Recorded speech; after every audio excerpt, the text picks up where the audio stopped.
Spy Família? Spy Família, então. Bora, play. Eu gostei muito desse logo, cara. Muito bonitinho. Que é um logo assim, ó. É o logo de suspeito. Bom demais, cara. Ha! Pegadinha do malandro! Uma pena, uma pena. O homem, quando ele começa a trabalhar, ele esquece de qualquer tipo de vínculo familiar. Essa é a ideia aqui. Sua próxima missão. Aí tem uma família do lado dele. Com uma criança. Eles são muito bons de fazer reflexos. Olha isso. Pouco. Só um pouco, assim, delicados no que eles estão falando aqui. Só um pouco delicados. Só um pouco, só. Um pouquinho diretos, assim. De leve. Coisa tranquila, de boa. Ele passa por uma igreja, né? Ele passa por uma fucking igreja. Parece uma igreja, né? Um castelo, essa porra. Eu não sei o que é isso aqui. Só sei que no caminho ele tá passando por isso aqui. Tá lá! Ela é telepata. Ela, Cobaia 0... Isso aqui eu adorei, cara. Cobaia 007. Ai, meu Deus do céu. Eu gosto muito da leveza que esse autor... Ele coloca as coisas muito sutis. São detalhes que você não nota, assim, se você não prestar atenção. Né? Cobaia 007, quando tá falando de família, o cara tá com uma família do lado, uma família feliz, porque famílias são felizes, né?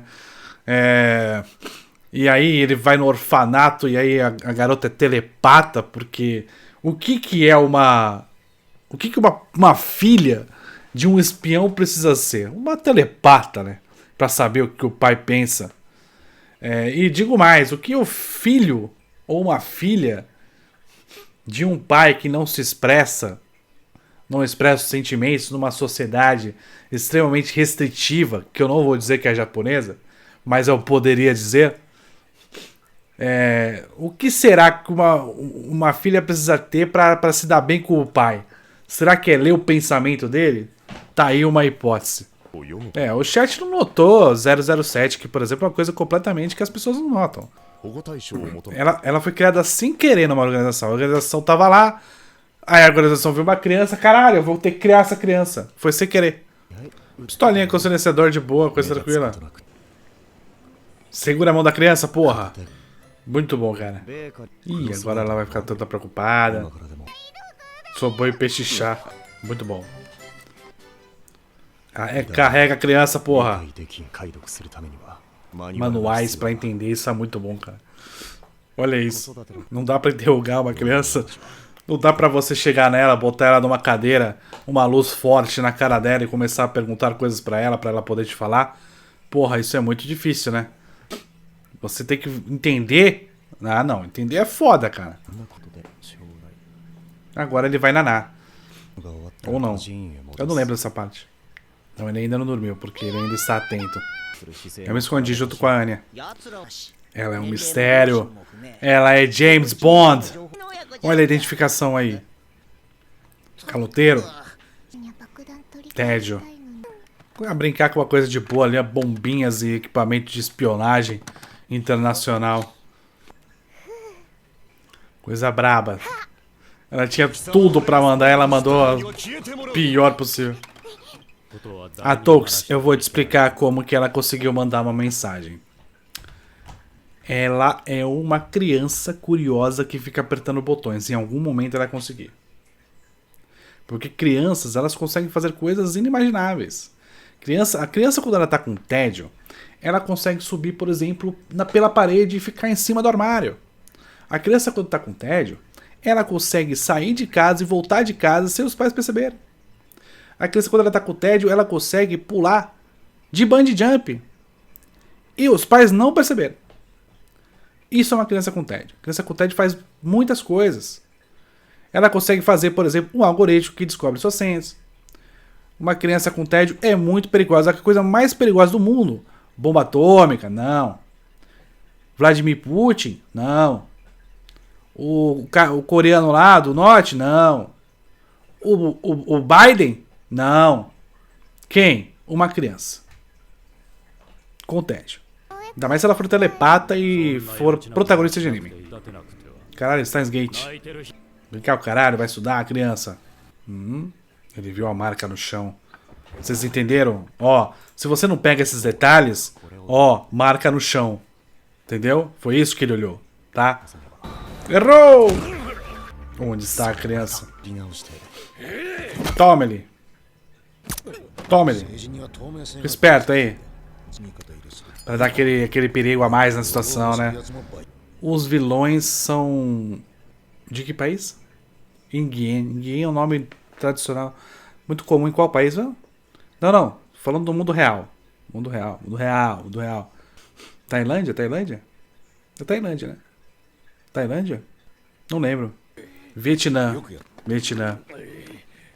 obrigado. Agora ele vai lembrar do passado dele. Que ele foi uma criança sem família.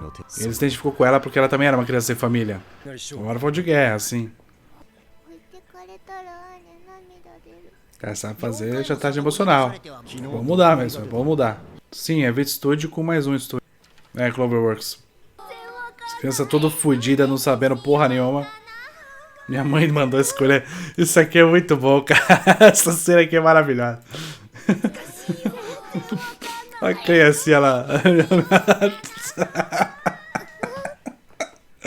Bom demais, cara. Ela lembrando dos ensinamentos de papai. Não vai usar o poder de telepatia. Passou! Isso aqui, ó. Tenho coisa pra falar sobre isso aqui, ó. A parada é a seguinte, né? Você viu do passado dele. O passado dele, ele foi a criança abandonada por causa do problema da guerra, etc. Blá, blá, blá. E ele, basicamente, ele quer criar um mundo onde as crianças não chorem, né?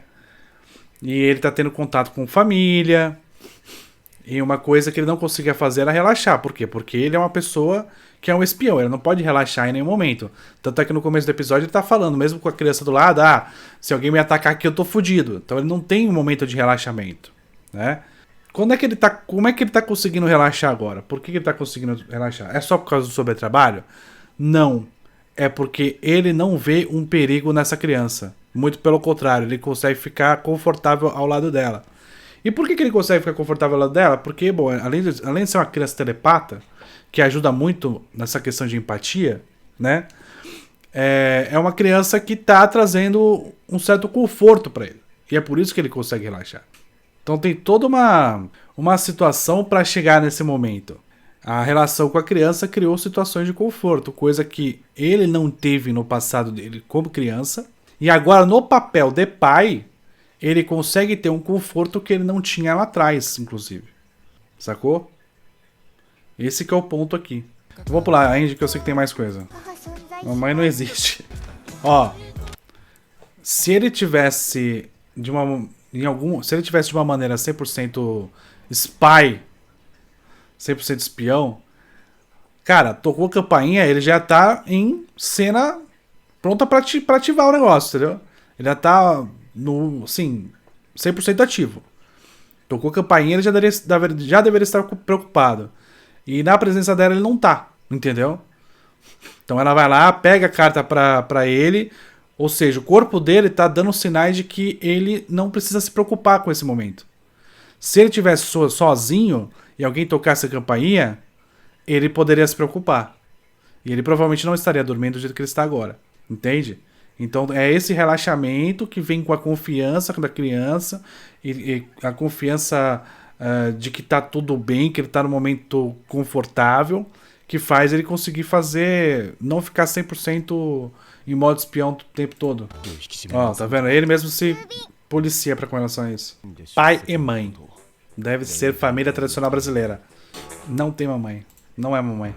Enfim, cara, esse episódio ele é muito bom porque, além de tudo que eu falei, ele também faz não é bem uma crítica, mas é uma constatação. O papel paterno no Japão é uma coisa que a gente não tem muito, assim, muito bem.